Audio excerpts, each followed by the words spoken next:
accepted. And then, hello, everybody, and welcome to the Grace, Peace, and Balance podcast by Gabi Abdelgadir. Today is episode 124. I have another incredible young lady for you here who is very passionate for helping people with mental health. So I'm gonna introduce her to you. I will please do connect with her. I will post her social media and her bio on both Podbean and YouTube. Do get in touch with her. She can be of great help.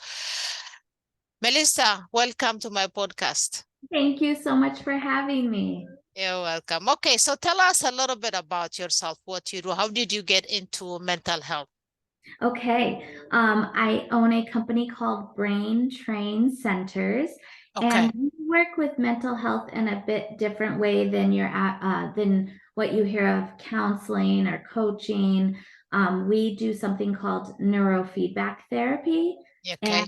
this is a form of biofeedback. We use technology to help retrain the brainwave activity. Oh, So wow. yeah, so I entered into this field about 11 and a half years ago and then started my business 10 years ago. Mm-hmm. I was working for a doctor that had it, and I loved the results that the families and individuals were having with mental health, anything from anxiety, ADHD, depression, PTSD. And I was seeing this awesome therapy help retrain the brains so they can overcome symptoms. So I went out and started my own business in September. It'll be 10 years. Oh, wow. That's Yeah. incredible. And can you tell me how does it work? Is it something that they have to wear? Like, can you explain that? Yes, Neurofeedback? Yeah. absolutely. So what happens first is we do a brain assessment. It's called a QEEG, which stands for quantitative electroencephalogram. And in normal words, all that means is we're doing a recording of the electric signals in the brain. So kind Okay. of like a sleep study, but while you're awake. And it's Okay. only for 30 minutes. So Okay. we're we're recording the brainwave activity and then we upload it to a database, which is the quantitative part, and we're comparing it to normal, abnormal brain activity patterns to Mhm. see why someone might be suffering from a symptom of mental health, whether it's anxiety, depression, ADHD, all that I mentioned before, insomnia. Yeah. Because the way our brain fires has a lot to do with how our brain is functioning and may even get stuck kind of in those loops or patterns of pathways. Oh, wow. You need to come to Canada. Yes, I'm coming. I'll be there Okay. anytime. Yeah, that's incredible. So that's how you find out what this person is missing, and that's how you treat them. Exactly. So we're not allowed to diagnose, but we can assess the brain. So Yeah. what it's kind of like going to a gym and you're getting an assessment of the strong and weak parts of your body. We do the same thing for the brain. We scan, map the brain is better term for it. And then we provide the therapy along with that. Now we might also refer out to a chiropractor, counselor, acupuncture, massage, all the other great therapies out there along with what we do, but Okay. we specifically focus on the neurofeedback. So if the client is a candidate for neurofeedback, if it's something we truly can or feel like we can help with, then they start doing neurofeedback with us, which they come in 2 to 3 times a week into the office over a course of 3, 6, or 9 months, somewhere around there, depending on medication, history, trauma. And when they come in, that's the fun part is we actually use an audio visual feedback loop. It's Mhm. all based off of operant conditioning, which in psychology, people that have taken psychology course, first year of college, we learned about Pavlov's dogs and how when you get a positive reward, then usually you can create more of a behavior to happen that Yeah. becomes more long term. So that's all we're doing with neurofeedback is we're creating a positive feedback to the brain activity by doing audio visual. Like every time the brain goes into the positive brain activity, the screen will brighten up on in front of the person. Wow. Oh, So the brain wow. is actually in control of a closed loop feedback.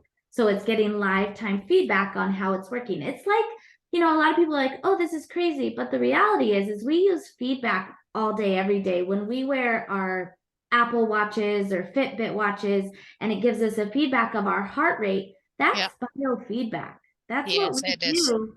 Yeah, that's what we do, except it's not for your heart rate or your temperature, it's for your brain For activity. your brain. Yeah. So how long in those 2, 3 days a week, how long each session would it take?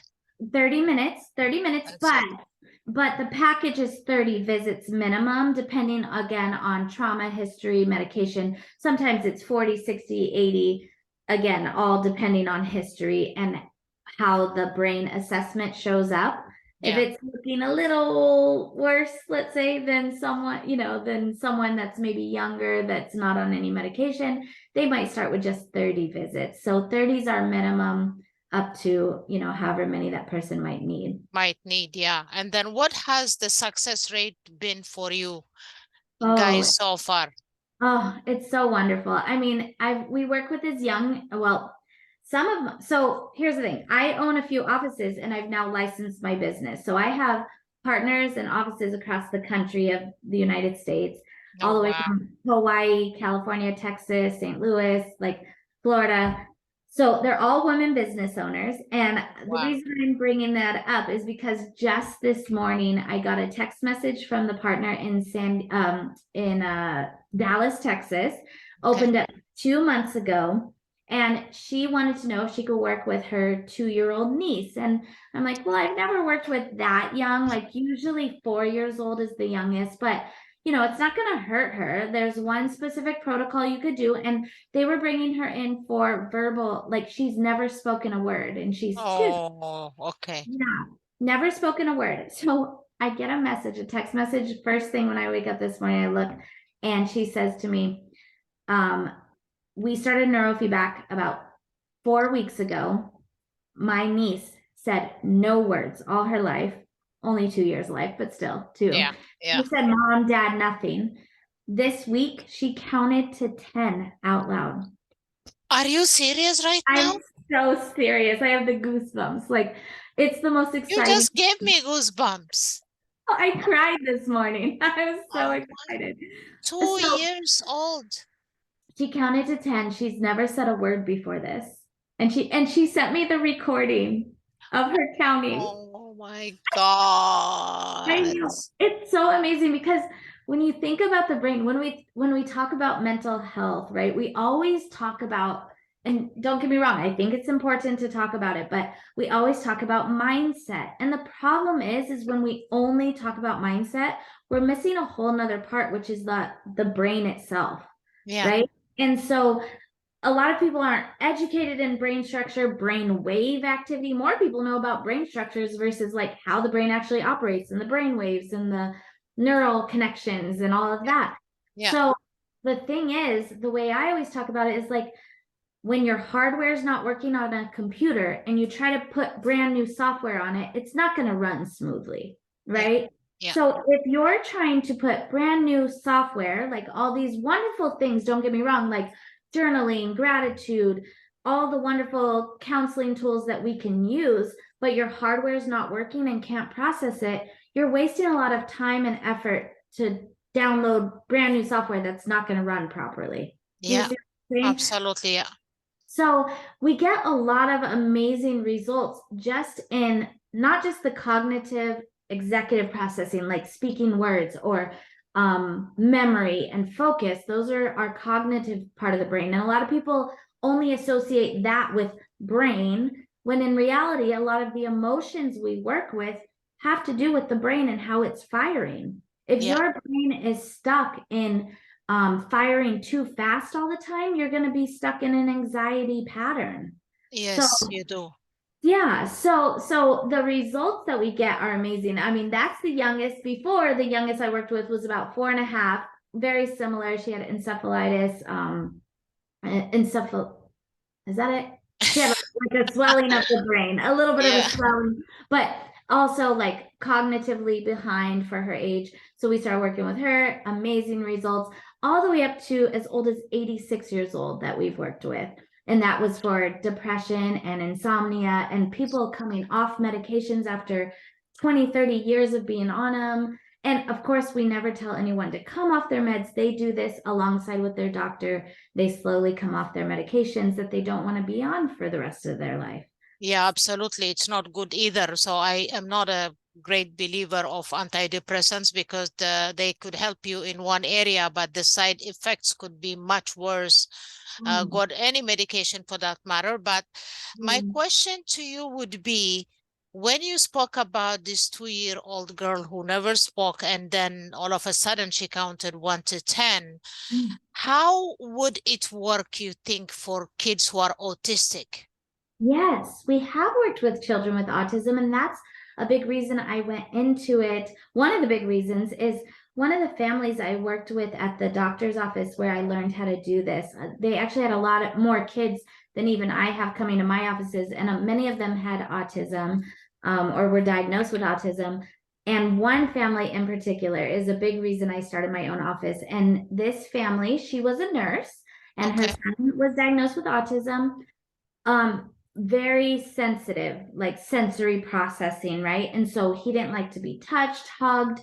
He did not like to go in water, like he didn't like to take baths, things like that. So that And sound, some of them, any sound would get them, drive them crazy. Yeah. Exactly. Loud noises, bright lights, things like that. Lots of sensory processing issues with children with autism. And so they started doing neurofeedback. Now, they were already doing speech therapy, occupational therapy, this, that, every single therapy you could think of. And then they found neurofeedback, which is pretty normal. Lots of people hear about it last and they're like, I've never heard of it. It's been around since the 1960s, but lots of people have not heard of it. They came to us, and after about 20 sessions, she came in so excited because he is now in swim class, going under the water, like loving it, jumping off the side, everything. Like I don't want to say normal kid, but a kid that didn't have as many issues with sensory processing, as he never even wanted to take a bath before because he didn't like being in the water. So everything from sensory processing for children with autism all the way up to speech, like speech therapy. Yeah. So we've had results with that, up to like just feeling more confident, because sometimes even children with autism or even children with anxiety or ADHD, they get very like insecure and less confident, and then it makes them seem more immature for their age. When in reality, it's just their brain hasn't been able to process as fast as maybe someone without autism. So we can help kind of speed up the brain so that they can process a little bit better, process emotions a little bit better, things like that. So it's very commonly used in the life of families with autism. Families with autism, and autism has stages too that are like the mild ones, and there are the severe autistic kids who scream all the time, who cry all the time, who break things all the time. I am sure that would be great. Oh my God, I've never heard of this before, but that is incredible. It is. Oh my God, yeah. So do you normally interview them when they come in before you start doing the assessment? Yeah, so we get a full history. We have a whole process when someone finds out about us or someone tells them about us or sees one of our ads or whatever we're doing to get clients in.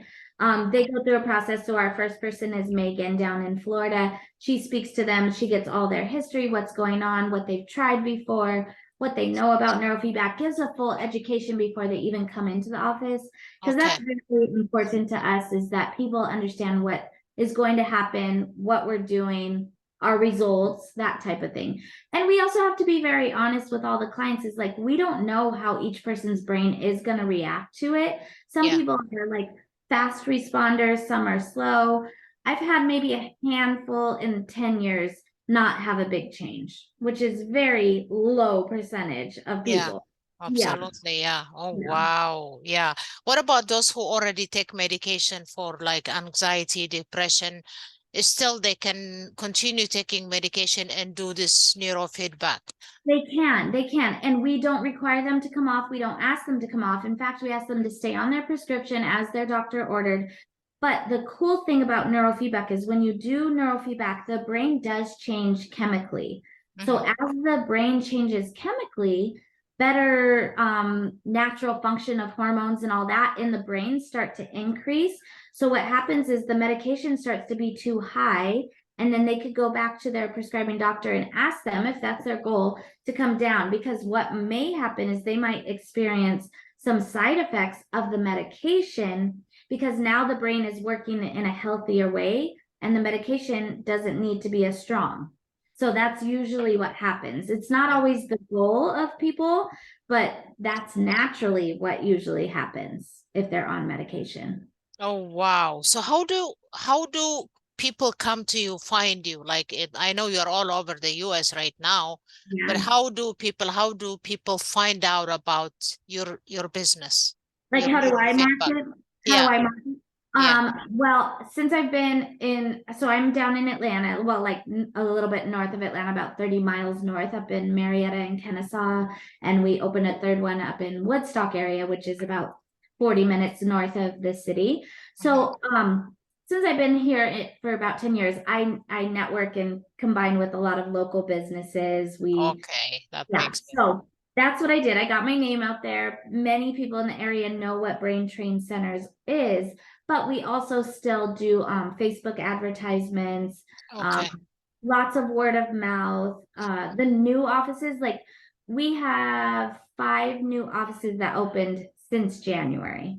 Oh, wow. Yeah, Beautiful. so Hawaii and Texas and St. Louis and Woodstock, Georgia, and this month is Oklahoma City.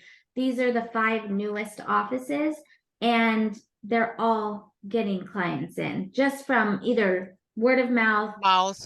yeah, sharing, or the Facebook ads. Some of them are running Facebook ads. So, Yeah, so you're getting testimonials from people who have done it. You're getting, yeah, mhm. because that makes a huge difference, right? People, first thing they want to go is they want to see the reviews and the testimonials, right? Oh my God, that is beautiful because honestly, I have never heard of this before. I am an avid reader and I read about health, I read about this, but I have never heard of this people getting treated the way you guys are doing it. I Yeah. know that people are sent for counseling, seeing psychiatrists, like social workers or mental health institute if it's too bad. Uh, Definitely prescriptions. Maybe, Yeah. yeah, prescriptions, but I've never heard. This is absolutely incredible. Yeah. I wish like something like that would open in Canada. I mean, There's, seriously. there are people in Canada. I have colleagues there, not my offices, but I have people that I know Yeah. um, in Canada, and I could send you where they're at if you want. And Yeah, because I um, can recommend them to people who have like I know people who have like severely autistic children, and I know a lot of people who go through depression and yeah, anxiety. Yeah. yeah. Oh my For God. me and Yeah. you, we just open one there, and you be the person. That's fine. Yeah. Okay. Thank you so much. Thank you. Yeah, my God, I am so excited to hear this. Wow. Yeah.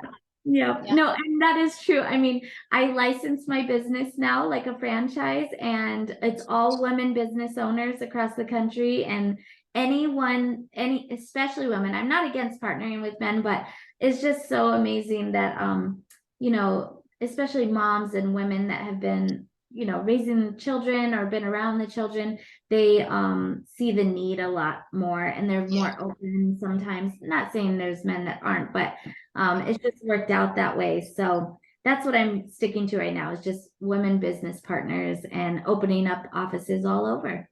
Beautiful. Does it help with postpartum depression, PTSD?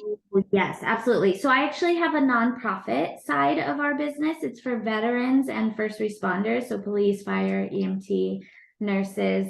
And we have had that for 6 years. So yes, Okay. it absolutely does. Because what's cool is that during this therapy, you're not necessarily reliving or talking. We don't do talk therapy at all. It is important to do talk therapy, but what we're doing is retraining that brain pattern. So then when you do talk about it, you can process it in a healthier way. Does that make Okay. sense? Yeah. Yeah.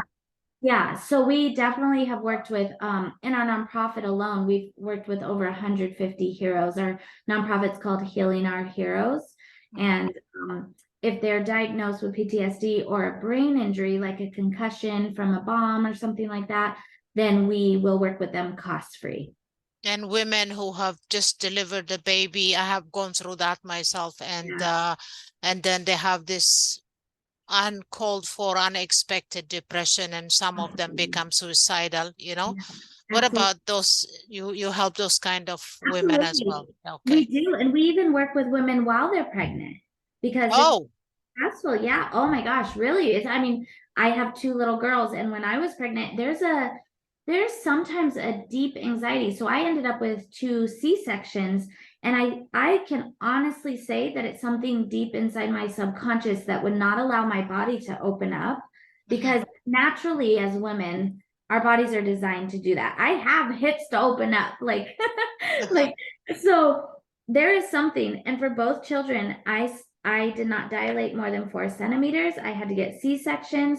And Oh, that was wow. so like, then you feel like as a mom, like you, at least I did, not everyone who's had a C-section, but after I had two C-sections, I felt like I failed in the birthing process. So then Oh, you get depressed about that, and then you get depressed. Yeah. So I completely understand what you're saying. I've dealt with that, and we work with women even while they're pregnant to help with some of that subconscious healing of anxiety of going through birth, especially first time moms. yeah, my God. Like for me, I only have one child, and I remember I was crying every day, Melissa, for 5 months. Yeah. Yeah. Every day, all you have to do is say to me, like, I have to feel it's genuine question, not just like somebody, "Oh, how are you doing?" No, but if you genuinely, I feel it like, "How are you doing, Gabby?" I would just start bawling my eyes out. And then a song comes from the 90s that I really loved or reminded me, my friends who are no longer here, my family who is no longer with me here in Canada, then I start bawling my eyes out. Somebody says something nice to me, I cry. Something, anything, I cried. And then not only that, there were times, I just shared this with a colleague. There were times, many times at night, I pray, God, if you love me, please don't let me wake up tomorrow. It Yeah. was that bad. But I had two Mm. good friends who always like, no, you're going out. We're going out for dinner. And I don't feel like going out. I don't feel like dressing up. No, you're going out. So I had two great friends that were really there for me. They had children of their own. So maybe they understood, but a lot of people don't understand. No, a lot of Yeah. people don't understand. There's so many changes in your hormones in your body. Yes. You're trying to breastfeed, you're trying to be the best mom because you have to be, and so it's totally understandable. So besides the hormones, then our brains do sometimes get stuck in that depression, and so we can help them get unstuck. And it's not instant, it's not like, oh, come in for one visit, you're going to feel amazing. It's not like that, because the hormones do change so much too. They do, they do. And then, so for anybody who is listening today on this conversation and going through what we're discussing, please know going forward that there is help. Even if you have to travel to the US, it's worth your time, because you don't want to go through what I personally have gone through. I did not talk to my doctor. I had a family doctor. I did not talk to him. I Mm. remember one day I said, "Then how are you doing, Gabby?" I was just crying. He just handed me, he went out, another box of tissue. I must have cried for 20 minutes nonstop. And I told him, "No, I'm fine. No, I'm fine. Oh, I'm fine." Yeah. "No, yeah. you're not fine." "Yes, I'm fine." And yeah, but after five, I think month six is when, and luckily my son was such a happy baby. He Oh, slept good. all night through. Oh, good. I know, like that. And then, so he was such a good baby compared to what I see from other people crying all Right. night and all that. Yeah, he was a good baby. And I think on month six is when I started to feel a little bit better, cry less, be sad less, started to go out more. And yeah, so if you're going through something similar, you have a child that is struggling like with autism or PTSD or ADD, you know now that there is a different kind of help besides prescriptions. So that is my advice. My God, that was absolutely beautiful. What are the signs people should be looking for to realize that this person is going through something? What should they be looking for? Yeah, a lot of questions that we ask even individuals that reach out or their families send them is, lack of motivation, like feeling apathetic, unmotivated. If depression's really bad, they stop taking a shower, stop taking care of themselves, hygienes. Um, not being able to hold the same conversations. I mean, especially with our loved ones, we know when something's going on, and if they get stuck in that, some families, and even mine was like, just, you'll be fine. Suck it up. Suck it up was a big thing, suck it up. You'll be fine. Mental health wasn't talked about a lot in my family. No. Just keep going, do your thing, go make your money, hustle, grind, pay your bills, that type of thing.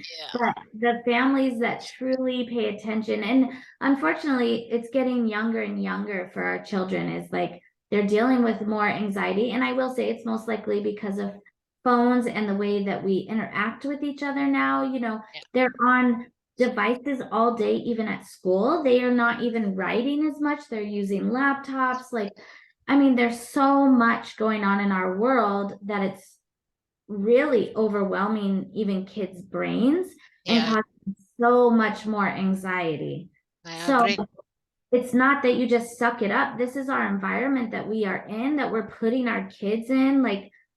One big thing, and I'm not judgmental of other families. However, especially if you're single parents, like I'm divorced now, so I have my girls alone when they're with me, and then they go to their dads. But as like parents with little kids, and they go, let's say, to dinner at the restaurant, and they hand them their phone immediately because they don't want them to make noise at the dinner table or whatever it is. Unfortunately, that's causing more damage to the brain. It is. Agreed. So that's one thing. Me and my ex-husband, who we co-parent great together, we really focus on limiting screen time for the kids. Like, I have a 4-year-old. There's only one game on my phone, and it's a coloring game when we go on long trips. So if I give any recommendation, especially with our kids, like when you go out or when you're home, even try to limit the screen time and do more activities like coloring together, or playing that creative games like imagination, because I think our kids are losing that a lot because they're just so overstimulated by the phones and laptops. By the phones and the tablets and the thing. And then I think what people are not realizing is that the EMF electromagnetic frequency is very damaging to the brain. Yes. So I have something that I got for I didn't actually, my best friend got it for him, that he puts between him and his laptop that protects him from the EMF. And then I have a necklace that I wear. Also, she got it for me. She's very spiritual. And then, this is like our kids. That's why this is happening, EMF. So when they're like 1-year-old, 2-year-old, 3-year-old, they're stuck on a tablet all day long. Can you imagine the EMF, what it's doing to their brain? No good. Yeah. Even us adults, I mean, it's really just turning the brain into this zombie-like pattern, just like, I know. Yeah, no. She's talking. Which one? Which one is she? I'm going to show you. See, this is what we do when we get home. So she's sitting at the table, and she's Elia, say hi. Hi. She's shy. What is she coloring? What is she doing? She's coloring. She's coloring. Yeah. And she's ready to get home to color. And the other night we sat in, and it's good for us too, as moms and as adults, to disconnect. I'm going to admit I'm addicted to my phone. Like, it's easy to be addicted. So how can I as a mom be like, Elia, how can I as a mom be like, get off your phone? And then I'm sitting here like holding your cell phone. Yeah. So the other night we sat and colored some photos together, and it was really nice to have that break. Yeah, absolutely. Good for you. My God, you're incredible. And I'm so glad you joined the CLA. Otherwise, we would have never met. I know, me too. That is one of the things that I like about this group, is that it's that, like, I have met so many great people, because I was one of the founding members, right? Oh, You just cool. joined recently, and then I know that I have made lifetime friendships, even though we have not, some of us, we have not met in person yet. We're Yeah. going to meet in October, but the Yeah. Canadian ones, finally, 2 weeks ago, there was one of them, two of them had an event. So a bunch of us Canadians went, it was like about an hour and a half or 2 hour drive. We Yeah, went, we met and took pictures for the first time. that's But amazing. there are so many incredible people, and I'm so glad you responded to my request, and I'm so glad we had this conversation. Me And too. I am sure we still need to do a Zoom coffee meeting, because this Yeah. is nothing to do with the other stuff.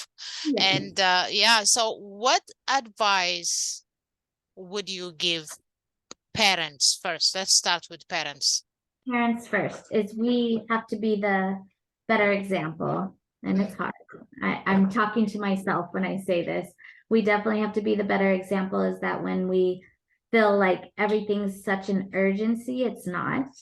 You know, we don't have to answer every email right away. We don't have to answer every text right away. We can put our phone down and turn it off, put it on do not disturb when we're home for dinner, sit down at the dinner table, have dinner like the old ways, Elia. That's one thing, one step, because our kids are going to follow our example. And Yeah. so that's one big thing. And just to be very aware of how much time you're spending on screens, both you as a parent and then how much you're allowing your children to be on.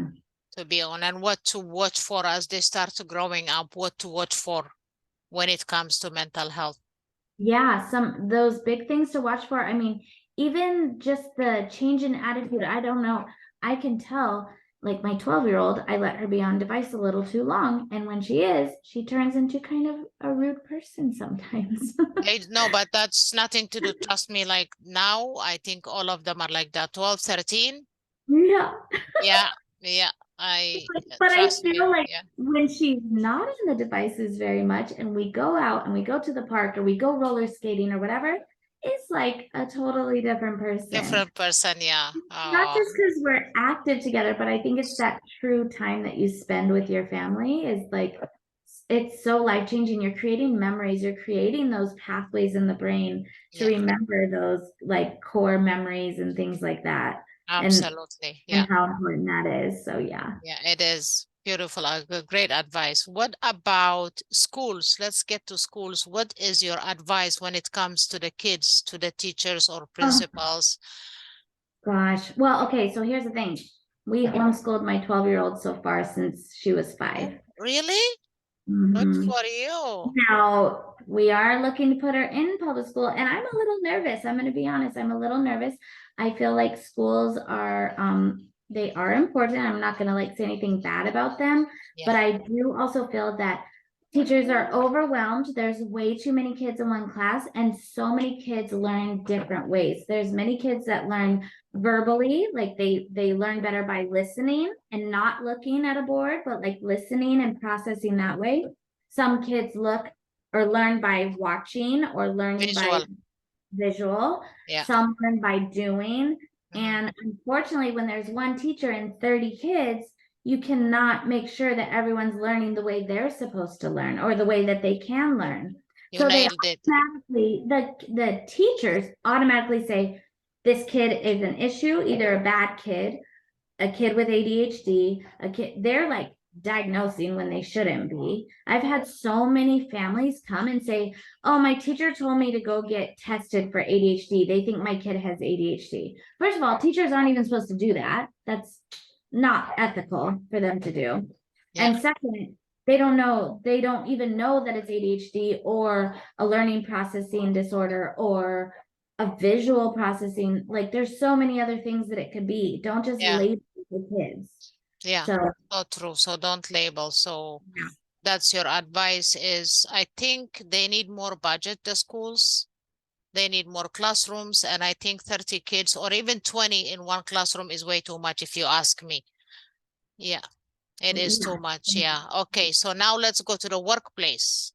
The workplace, we spend so much wasted time working like in corporate offices. I'm sorry, my dog's barking in the back. I have a It's full. okay. I can't hear. I didn't hear it. I didn't hear Okay, you. good. Yeah. Okay. A lot of workplaces, luckily your place of work is really focused on health and wellness. And I Oh think a yeah. lot of places are getting better at it, or they're saying they are. But the thing is if you're stuck at your desk for 8 hours a day and have no time to even go have lunch, and then you have lunch at your desk, it is so unhealthy. It's going to cause depression, it's going to cause anxiety, it's going to cause just so many issues with mental health. So I feel that more offices should be more lenient with how workers show up. Not like they need to be there, but like how they do their work, just like in a classroom. There are workers in corporate offices that learn better by doing, hearing, visual, whatever it may be. And many people need breaks of like getting fresh air, sunshine. I feel like one big goal of mine is to put a neurofeedback mind room in corporate offices so they could actually take a 30-minute break and go do neurofeedback in the middle of the day to Oh like wow. train their brain. Like that's one of my goals, is to get into a corporate office like that, because places like Google that have like the pods that you could go meditate in, more places should be like that, in my opinion. We have that as well. Like we did Mhm. meditation this week. We have a lot of professionals who come and talk about mental wellness. Like where I am right now. Oh my God, it's incredible. Amazing. That's Yeah, how I and think then every place should be. Every yeah, office should be that way, especially those high stress ones like the financial offices, hedge funds, things like that. yeah, It's a lot of stress, and I really would see more. I feel that if CEOs and owners of those companies wanted more productivity in their workspace, they're going to provide more of the health and wellness outlets for their people, because I bet you probably, I don't know, there's probably some statistic out there where it's like out of 8 hours of work a day, most people are only getting like 2 or 3 hours of work done. I don't know if you've heard of something like that. oh yeah, yeah. I think I did see a Yeah. research of some sort, something like that. Yeah. Yeah, because people are so unproductive because they get like sidetracked or whatever it may be, and they don't know Lots of when to, interruptions. Yeah. they don't stay Lots of focused. meetings. Lots of Mhm. meetings. Yeah. Yep. Yeah. They don't stay focused, and they're wasting time on things where if they took that 30-minute meeting and turned it into 30-minute meditation or 30 minutes of neurofeedback, it would create more productivity in the It workspace. does, yeah. And then Mhm. like just going out for a walk, like, like take 20 minutes to go, like, in the sun, like you said, just go out for a walk and come back. Yeah. Beautiful advice. And for anybody who is struggling silently right now, because not everybody talks about it. There are a lot of people who are very smiley, but there is so much behind that smile. What Mhm. is your advice to anybody who may be going through mental uh, illness right now, or like depression or anxiety right now? What's your advice? My advice is don't be ashamed. I think I would have to say probably everyone in this world has dealt with it at some point. Oh yeah. And when they think they're going to be judged or looked down on, that's not the truth, because most people have dealt with it, if not all, at Yeah. some point in their life. So don't be ashamed, don't be embarrassed. And there are so many great therapies besides neurofeedback, besides counseling. I mean, there's so many great therapies, and you like just doing your research on things that work for you and your Yeah. family. And don't Yeah. be ashamed to ask for help. My God, that was well, Hmm. you just rounded up very nicely. Thank you so much. And I hope you come to Canada. Like I said, Toronto. Start with Toronto, not British Columbia. I'm telling you. Okay, Okay. Toronto. That's right. That's on the east, right? Eastern Standard Time. Yes, yes, yes. Yes. Eastern Standard Time. Yeah. So it starts with Toronto. Would love to see a lot of people get this help, because it seems like it's working very well for a lot of people in the US. So I would love to see you here. And thank you so much for being a guest, and for being part of the Mental Wellness Week in Canada. Thank you Thank so much. you. Thank you for having Okay. me. Until the next episode, everybody, this is day 3 of 5. Uh, Conversations on mental health. So until the next episode. Stay blessed. Take care of yourself, your friends, and your family.